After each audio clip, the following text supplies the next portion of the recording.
Hey guys, मैं हूं आपके साथ सचिन मेवाड़ और हम पढ़ने वाले हैं मेडिएवल हिस्ट्री यानी कि मध्यकालीन भारत के इतिहास के बारे में।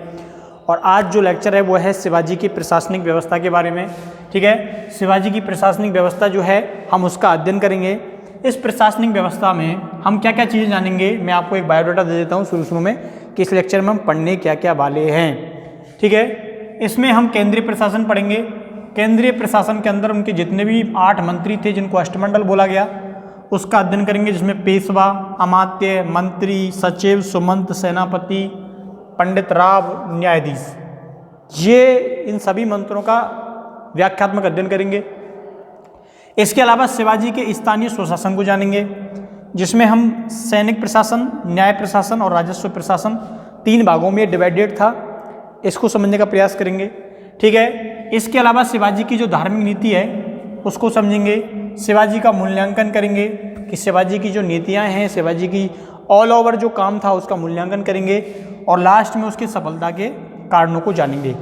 इसमें आपको इतना समझना कम है क्योंकि ये जो प्रशासनिक व्यवस्था होती है एक तरह से व्याख्यात्मक होती है। इसमें ना उसके इतने सैनिक थे, उसने वहाँ पे उसके द्वारा ये नीति अपनाई गई। ठीक है, ये मंत्री ये काम करता था, तो इसमें थोड़ा व्याख्यात्मक ज़्यादा है। इसीलिए आपको अपनी पेन कॉपी लेके बैठ जाओ और मैं बोलूँगा और आपको लिखना है। ठीक है, अक्सर मैं बोलता नहीं, लेकिन आज ये जो टॉपिक है वो है ही कुछ ऐसा।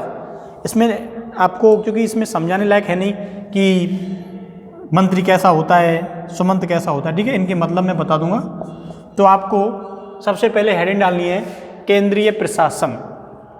ठीक है, या आप तो हम डालेंगे शिवाजी की प्रशासनिक व्यवस्था मेन हेडिंग करके, और उसमें पहला पॉइंट इसमें जैसे ऐसे करके आपको डाल लेना है। ठीक है, फिर उसमें 1 2 3 4 5।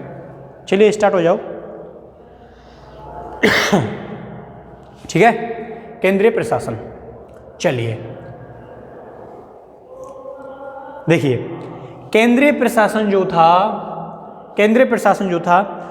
तो केंद्रीय प्रशासन को शिवाजी ने क्या कर रखा था, एक प्रकार से विभाजित कर रखा था ताकि प्रत्येक मंत्री अपने कार्य को बखूबी से अंजाम दे सके। ठीक है, प्रत्येक मंत्री अपने कार्य को बखूबी से अंजाम दे सके। तो ये उसकी प्रशासनिक व्यवस्था का मूल उद्देश्य था। क्या था? ये उसकी प्रशासनिक व्यवस्था का मूल उद्देश्य था। ठीक है, अब देखिए आगे इसके केंद्रीय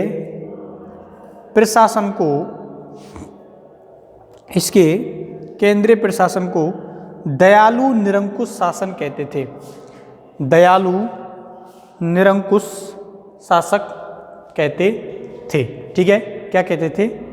दयालु निरंकुश शासक। आराम से, इतना स्लो बोल रहा हूं कि आप आराम से लिख सकते हो। ठीक है, शिवाजी ने, लिखिए, शिवाजी ने इस शासन के द्वारा स्वराज की स्थापना की। शिवाजी ने इस शासन के द्वारा स्वराज की स्थापना की।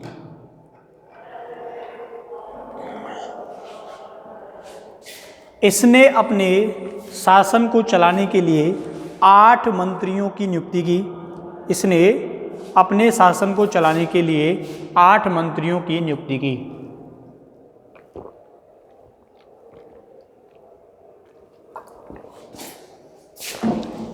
आठ मंत्रियों की नियुक्ति की। ठीक है, क्या की? 8 मंत्रियों की नियुक्ति की। अब देखिए आगे,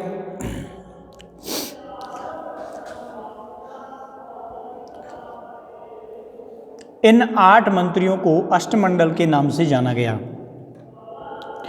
इन 8 मंत्रियों को अष्टमंडल के नाम से जाना गया। 8 मंत्रियों को अष्टमंडल के नाम से जाना गया। ठीक है, मैं यहाँ बोर्ड पे नहीं दिख रहा है, इसका मतलब ये समझ लो ये कैसी क्लास है, टीचर देखता नहीं। ठीक है, जो क्लास में होते थे तो भी मैं उधर जाता था, इधर आता था। ठीक है, तो आराम से सुनिए, आवाज़ आपको क्लियर आ रही है। तो अष्टमंडल के नाम से जाना जाता था। ठीक है, आगे जोड़िए। प्रत्येक मंत्री के लिए शिवाजी ने प्रत्येक मंत्री के लिए शिवाजी ने एक अलग कार्य सौंप दिया। एक अलग कार्य सौंप दिया जिसका विभाजन निम्न अनुसार है। जिसका विभाजन निम्न अनुसार है। पहला डालो पॉइंट, बोर्ड पे लिखा हुआ है पेशवा। क्या डालो? पेशवा डालो।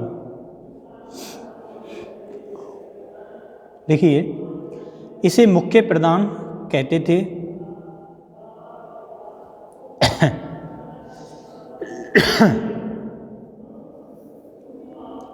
तथा ये राज्य के सभी अधिकारियों को नियंत्रण में रखता था। तथा ये राज्य के सभी अधिकारियों को नियंत्रण में रखता था।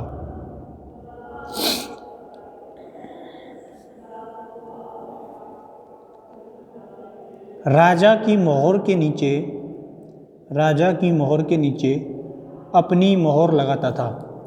राजा की मोहर के नीचे अपनी मोहर लगाता था।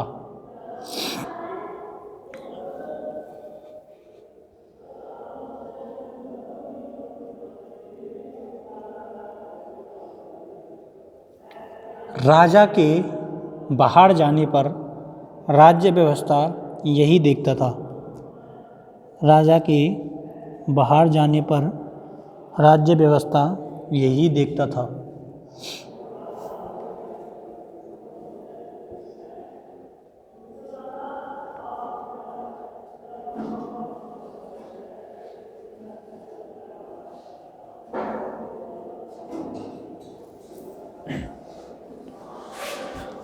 दूसरा पॉइंट डालिए, दूसरा पॉइंट डालिए अमात्य।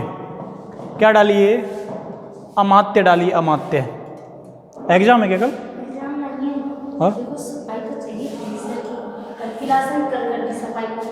यार, डेली ऐसे ही हो जाता है। अमात्य डालिए, अमात्य। अमात्य में क्या लिखना है? अमात्य में ऐसे लिखना है कि ये राजा के मामलों की देख रेख किया करता था। क्या लिखना है? ये राजा के मामलों की देख रेख किया करता था। राजा के मामलों की देख रेख किया करता था। देख रेख करने का मतलब क्या होता है? देख रेख करने का मतलब होता है लेखा जोखा रखना। ठीक है, लेखा जोखा रखना। इस शब्द का अर्थ प्रधानमंत्री से भी लगाया जाता है। ठीक है, क्या लगाया जाता है? प्रधानमंत्री से भी इस शब्द का अर्थ लगाया जाता है। ठीक है, अब देखिए मंत्री। मंत्री क्या काम करता था? मंत्री क्या काम करता था? मंत्री को बोलते थे बामयान 20। क्या बोलते थे? बामयान 20 बोलते थे। ठीक है, तो मंत्री डालिए। मंत्री के सामने लिखिए ये राजा से मिलने जुलने आने वाले लोगों की जांच करता था। मिलने जुलने आने वाले लोगों की जांच करता था। आते हैं ना, जैसे तुम लोग जाते हो कहीं पे तो पुलिस चेक करती है ऐसे ऐसे करके, कुछ रख के तो नहीं लाए। तो ऐसे ही ये जो मंत्री था ये क्या करता था? चेक करता था।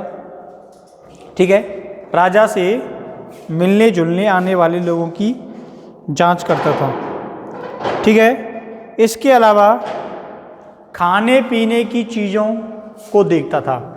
किसको देखता था? खाने पीने की चीज़ों को देखता था ताकि कोई गुप्त रूप से उसमें जहर ना मिला दे। ताकि गुप्त रूप से उसमें कोई जहर ना मिला दे और राजा को ना मार दे। ठीक है, तो ये होता था मंत्री। अगला देखो सचिव। क्या? सचिव देखो। सचिव का काम क्या होता है? जैसे आजकल सचिव का काम क्या होता है? परगनों को देखना। परगनों होते हैं ना, परगने बने होते हैं छोटे छोटे, और जो वहाँ से पत्र प्राप्त होते थे उनकी भाषा शैली को देखना, परगनों के हिसाब किताब को देखना। ठीक है, तो ये काम होता था किसका? ये काम होता था सचिव का। किसका काम होता था? ये सचिव का काम होता था।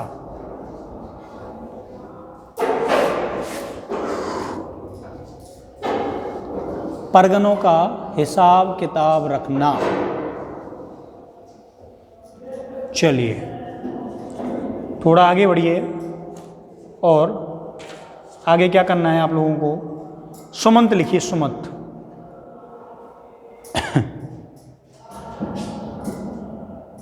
सुमंत, सुमंत का क्या काम होता था? 5वें नंबर पे है सुमंत, देखो बोर्ड पे सुमंत।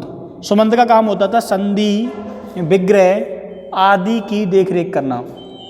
संधि विग्रह आदि की देखरेख करना। दूसरे राज्यों से गुप्त सूचनाएं प्राप्त करना। ठीक है, तो ये जो सुमंत होता था, ये सारे काम जो है कौन दिखता था? सुमंत दिखता था। ठीक है, दूसरे राज्यों से गुप्त सूचनाएं प्राप्त करना।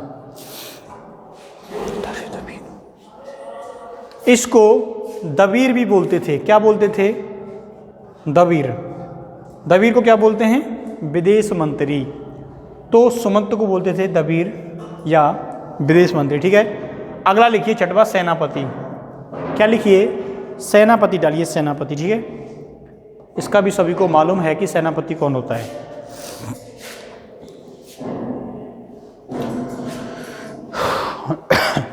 इसे सरे नौबत के नाम से भी जानते थे। इसे सरे नौबत के नाम से भी जानते थे। सरे नौबत के नाम से भी जानते थे। इसका काम होता था भर्तियां करना। इसका काम होता था भर्तियां करना और सैनिकों में अनुशासन बनाए रखना। इसका काम होता था भर्तियां करना और सैनिकों में अनुशासन बनाए रखना। सैनिकों में अनुशासन बनाए रखना। युद्ध क्षेत्र में सेना को तैनात करना। युद्ध लड़ने जाते हैं तो सेनापति लेके जाता है। ठीक है, युद्ध क्षेत्र में सेना को तैनात करना। ठीक है, 7वां देखिए पंडित राव।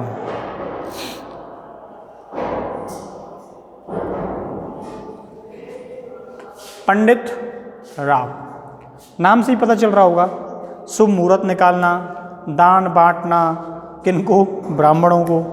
ठीक है, जाति संबंधित विवाद निपटाना, किसी कार्य को करने से पहले कुंडली चेक करना। तो ये सारे काम कौन करता था? पंडित राव करता था। ठीक है, पंडित राव 7वां पॉइंट लिख लीजिए।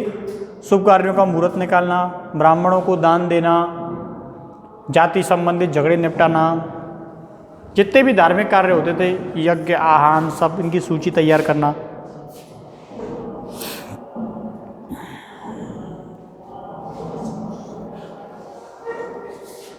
और 8वां पॉइंट है न्यायाधीश। क्या है? न्यायाधीश। इसका भी सबको मालूम है। क्या करना? न्याय करना, सैनिक से संबंधित मामला हो, असैनिक से संबंधित मामला हो।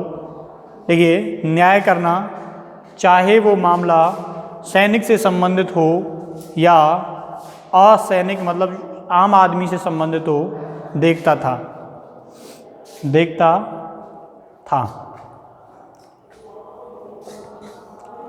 ये मुखबरी के आधार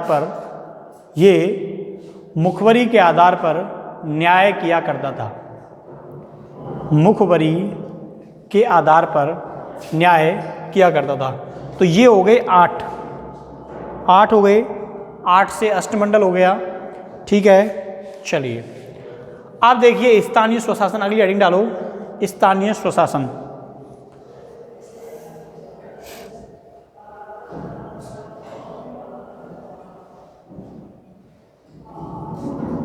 लोकल सेल्फ गवर्नमेंट, ठीक है। इसमें स्थानीय स्वशासन का सीधा सा मतलब होता है कि जो छोटे स्तर होते हैं, स्थानीय लोकल होते हैं, उन मामलों पर किस प्रकार का स्वशासन इसके द्वारा स्थापित किया गया था, ठीक है। तो पहला पॉइंट डालो, स्थानीय स्वशासन के अंतर्गत सैनिक प्रशासन। क्या डालना है आप लोगों को? डालना है सैनिक प्रशासन। क्या डालना है? सैनिक प्रशासन। सैनिक प्रशासन में लिखिए, सैनिक प्रशासन में लिखिए, शिवाजी का सैनिक प्रशासन सबसे सर्वश्रेष्ठ था। शिवाजी का सैनिक प्रशासन सबसे सर्वश्रेष्ठ था।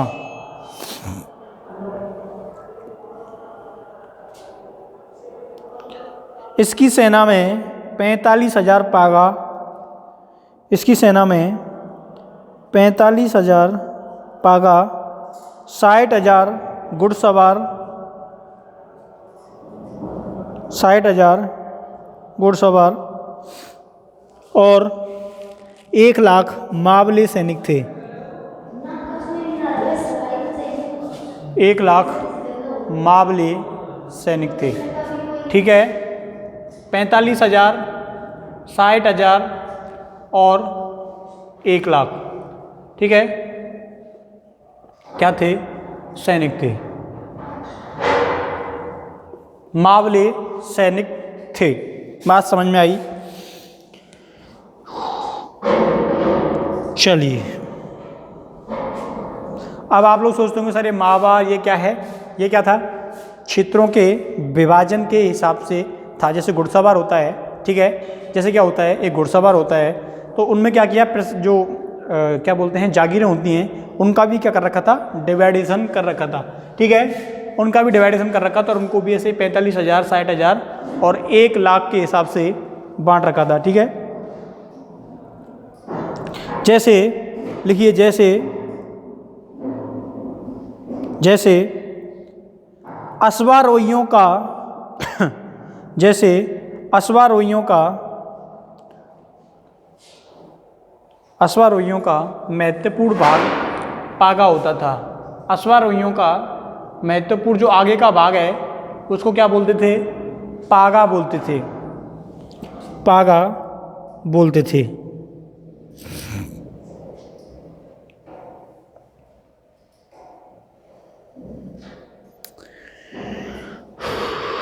चलिए,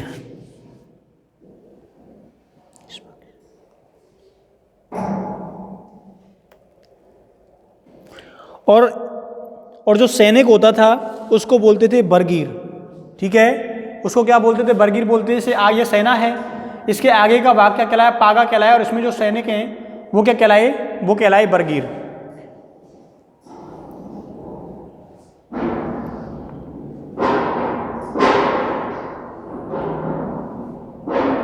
पच्चीस बरगीर पर एक हवलदार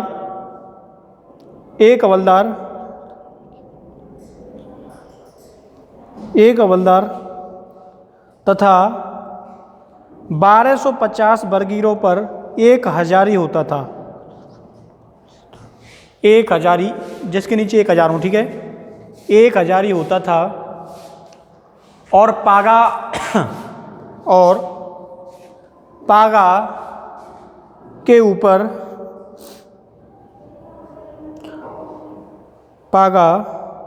यानी कि पागा में जो पद होता था सर्वोच्च, उसको बोलते थे 5 हजारी, ठीक है,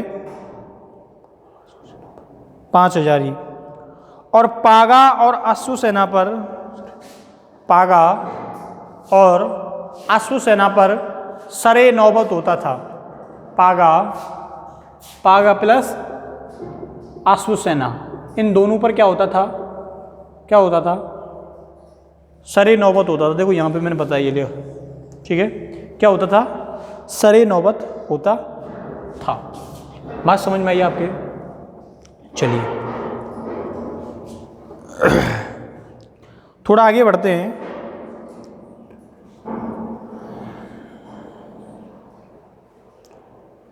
शिवाजी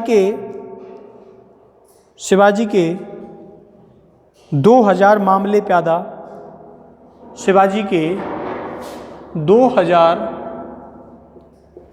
मामले प्यादा अंगरक्षक थे। ठीक है, क्या थे? अंगरक्षक। 2000 लोग इसके हमेशा सिक्योरिटी में लगे रहते थे, तो ये क्या थे? अंगरक्षक थे।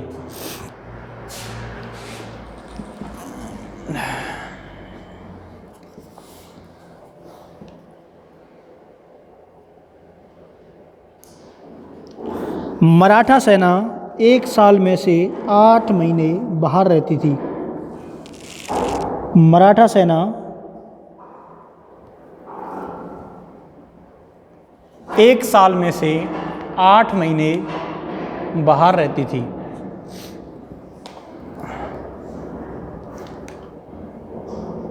बाहर रहती थी। क्यों रहती थी बाहर? सामान लूटने के लिए। सामान लूटने के लिए।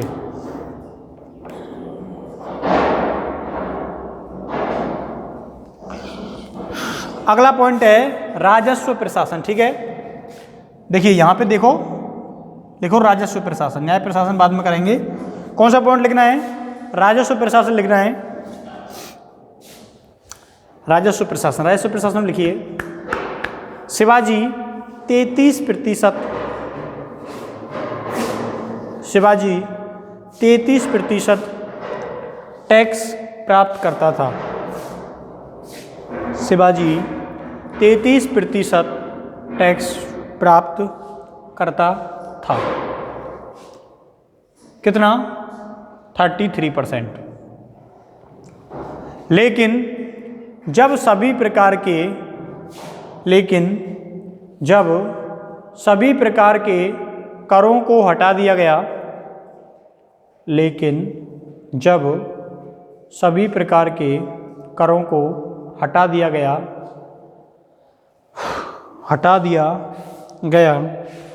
तो कृषि उपज 40% निर्धारित कर दिया। कृषि उपज 40% निर्धारित कर दिया। ठीक है, पहले 33% था, इसके बाद और जो करते वो हटा दिए और कृषि टैक्स 40% क्या कर दिया? निर्धारित कर दिया। ठीक है, बात समझ में आई? चलिए आगे लिखिए।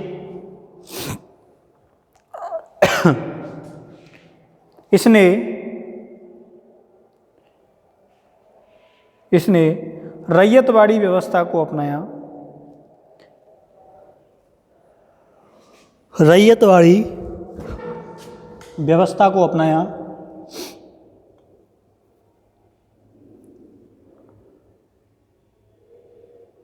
तथा टैक्स का एक और आय स्रोत था। टैक्स का एक और आय स्रोत था।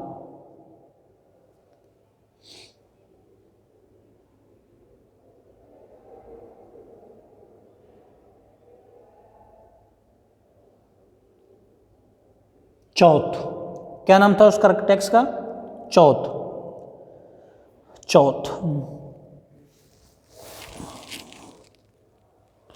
चौथ को अंडरलाइन करके लिखना।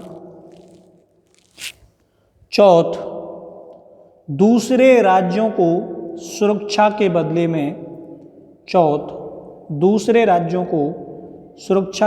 में लिया जाने वाला टैक्स था। चौथ दूसरे राज्यों को सुरक्षा के बदले में लिया जाने वाला टैक्स था।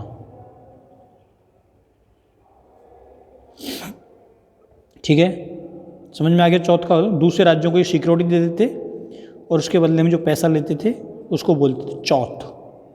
ठीक है, बहुत सारे बच्चे समझते हैं सब चौथ कोई त्यौहार रहता होगा। ठीक है, कई बार आता है पेपर में चौथ क्या है, तो बच्चे करते हैं त्यौहार है त्यौहार। तो तुमको ये रखना है चौथ क्या है? एक टैक्स है जो मराठे दूसरे राज्यों को सुरक्षा के बदले में वसूला करते थे। ठीक है,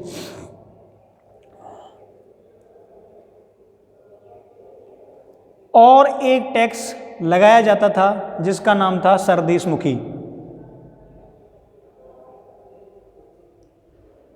सरदेशमुखी।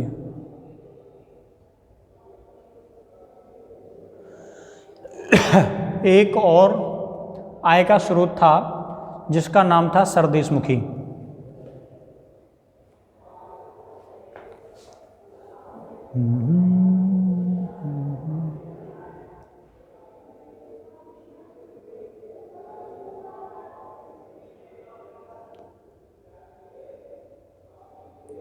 अब सरदेशमुख क्या था उसमें लिखिए, महाराष्ट्र के सभी देशमुख रानाडे का नाम सुना होगा आपने।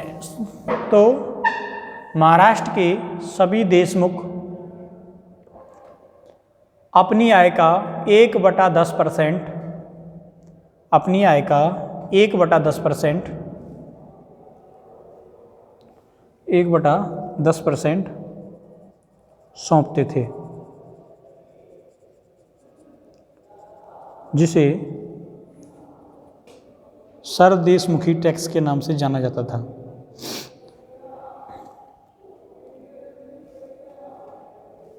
अगला लिखिए एक लाइन छोड़ के, न्याय व्यवस्था, जुडिशियरी सिस्टम, न्याय व्यवस्था।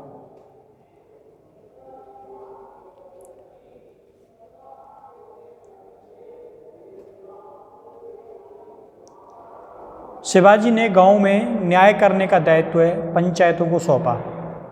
शिवाजी ने गांव में न्याय करने का दायित्व पंचायतों को सौंपा।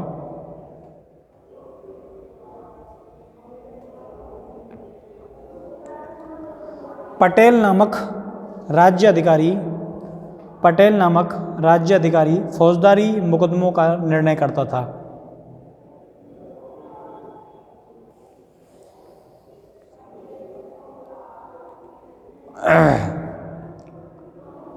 न्याय व्यवस्था का आधार हिंदू स्मृतियां थी। स्मृति मतलब जैसे पहले कानून चलते थे कि अगर कोई ऐसा करेगा तो उसको ये सज़ा मिलेगी और किसी ने चोरी की तो ये सज़ा मिलेगी, ठीक है।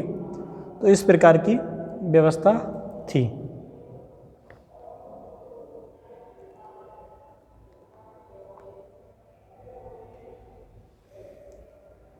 शिवाजी के समय वेतन के बदले में भूमि ना देने के बदले वेतन देने की प्रथा थी। वेतन के जैसे होता ना, बहुत सारे राजा क्या करते थे, पेमेंट की जगह उसको ज़मीन दे देते, पहले ज़मीन ले ले और इससे तुम्हारा काम हो जाएगा, जब तक तुम राज्य की सेवा में रहोगे इस ज़मीन से काम चलता रहेगा, ठीक है। चलिए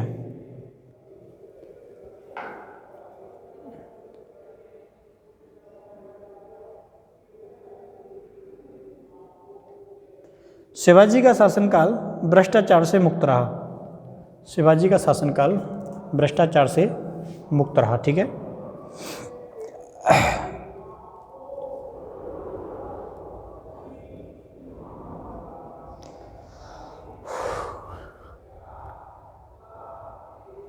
चलिए शिवाजी की धार्मिक नीति देखिए, क्या देखिए, शिवाजी की धार्मिक नीति।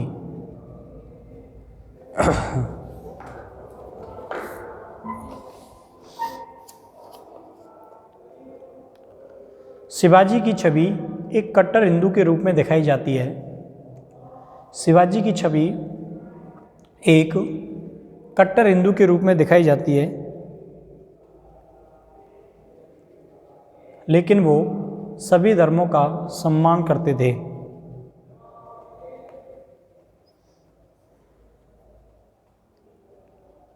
इन्होंने बाबा याकूत के लिए दरगाह बनवाई थी। बाबा याकूत के लिए दरगाह बनवाई थी और उन्हें ताउम्र पेंशन दी। और उन्हें ताउम्र का मतलब होता है पूरी ज़िंदगी भर या ताउम्र पेंशन दी।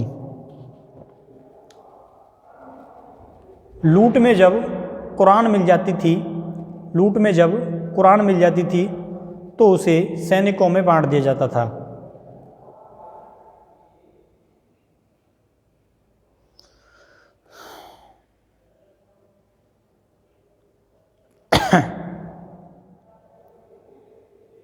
शिवाजी ने कभी आक्रमण के समय मुस्लिम महिलाओं का अपमान नहीं किया। शिवाजी ने कभी आक्रमण के समय मुस्लिम महिलाओं का अपमान नहीं किया।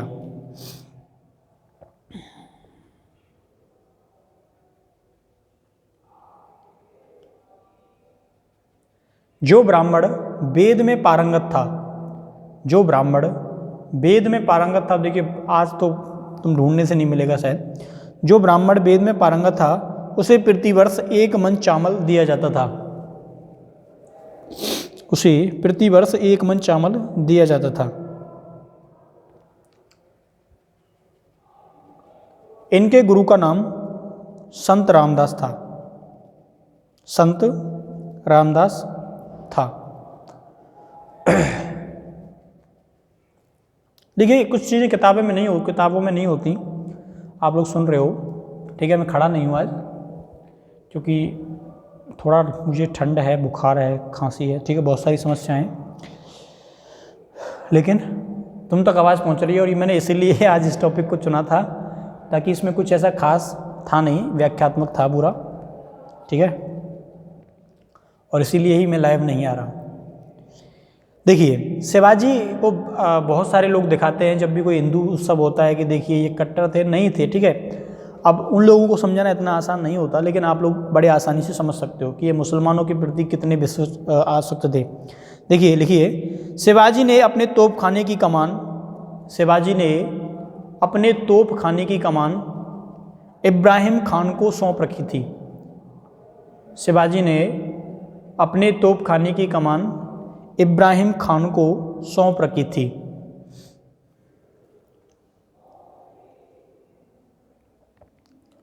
तथा नौसेना की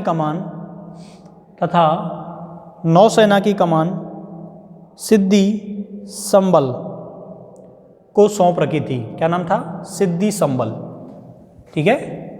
यहां पे देखिए मैं लिख देता हूं, क्या नाम था? सिद्धि संबल, ठीक है।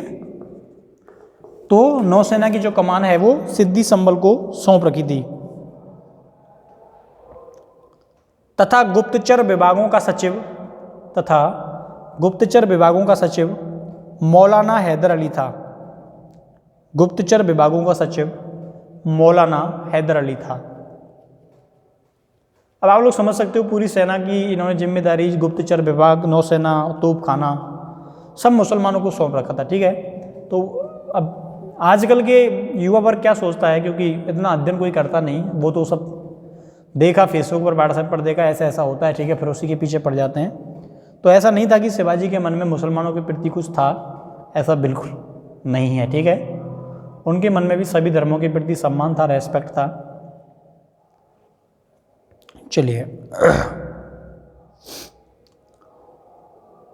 शिवाजी का मूल्यांकन लिखिए, एक लाइन छोड़ के लिखो, शिवाजी का मूल्यांकन।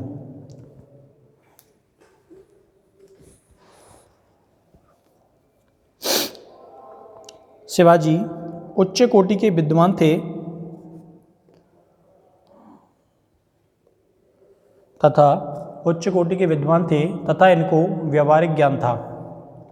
व्यवहारिक का मतलब होता है लोगों के साथ कैसे पेश आना है।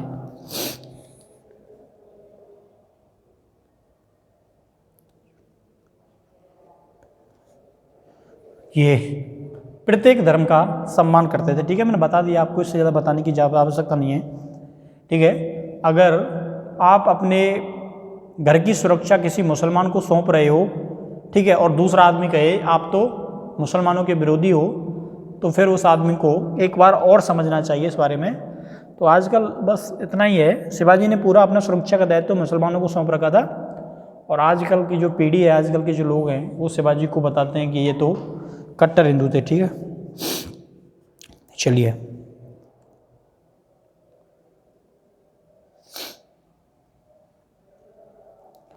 इतिहासकार इन्हें लुटेरा और विश्वघाती कहते हैं। इतिहासकार इन्हें लुटेरा और विश्वघाती कहते हैं। ठीक है, पता क्यों कहते हैं? वो मैंने तुमको बताया था कि जय सिंह और राम सिंह ने उसको सुरक्षा का वचन दिया था, फिर भी वो वहाँ से आ गए, उन दोनों की नौकरी चली गई। ठीक है इसलिए।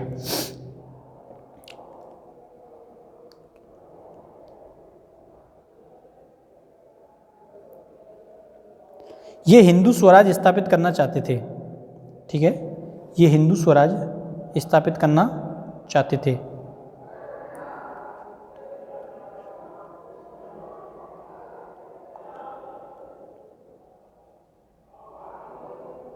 लेकिन उसमें सभी धर्मों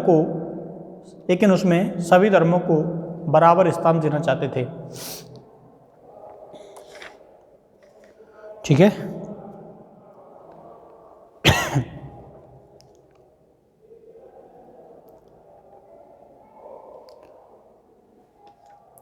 तो शिवाजी की सफलता के कारण लिखो, एक लाइन छोड़ के लिखो, शिवाजी की सफलता के कारण। बहुत इजी है और इसको तुम आसानी से लिख सकते हो।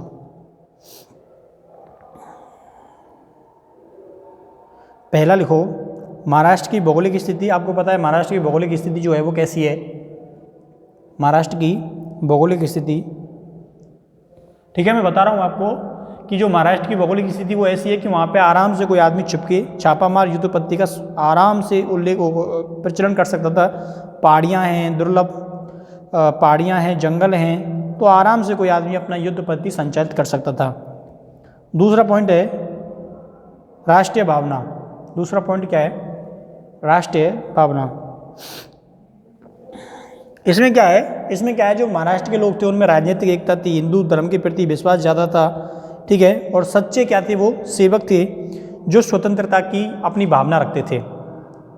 तीसरा है दक्षिणी भारत के मुसलमान। ठीक है,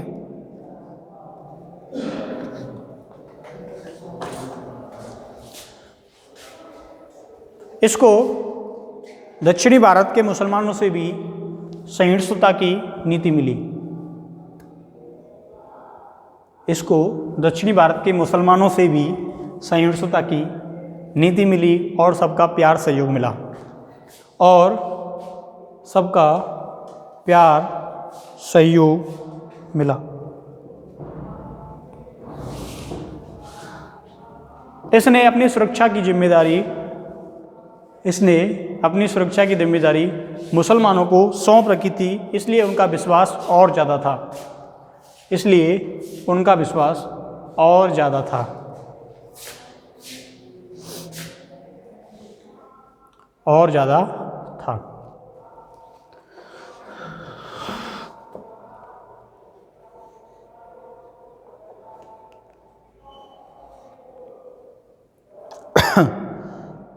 औरंगजेब की दूषित नीतियाँ। अगला पॉइंट लिखो, औरंगजेब की दूषित नीतियाँ। इसमें मैं आपको बताता हूँ औरंगजेब की दूषित नीतियों में क्या था। औरंगजेब की दूषित नीतियों में था कि वो क्या थी, जो उसकी नीतियाँ थी वो बहुत बेकार थी, जिससे क्या कर रखा था, कोई जाट वर्ग हो, ठीक है, सिख हो, मराठा हो, यहाँ तक कि मुस्लिम हो, ये क्या थे, सभी इसके विरोध में थे। उस समय सभी को धार्मिक नीतियों के द्वारा इसने परेशान कर रखा था, इसलिए ये सभी लोग क्या करने लगे, विरोध करने लगे। और औरंगजेब जो है वो इतना ज़्यादा व्यस्त हो जाता है कि वो मराठियों की शक्तियों को कुचलने के पीछे देख ही नहीं पाता। ठीक है, इसके अलावा दक्षिणी भारत में वो एक तरह से फंस जाता है, उलझ जाता है। ठीक है, तो ये बात आपको याद रखनी है। इसके बाद जितनी भी चीज़ें हैं उनको आप लोग देख लेना। ये सेशन ख़त्म होता है, 40 मिनट का हो गया, मैं सोच रहा था 30 मिनट का ही होगा। ठीक है, तो काफ़ी 3-4 दिन से शिवाजी चल रहा था। All over is finish. चलिए मिलते हैं कल, तब तक के लिए थैंक यू, धन्यवाद, बाय बाय।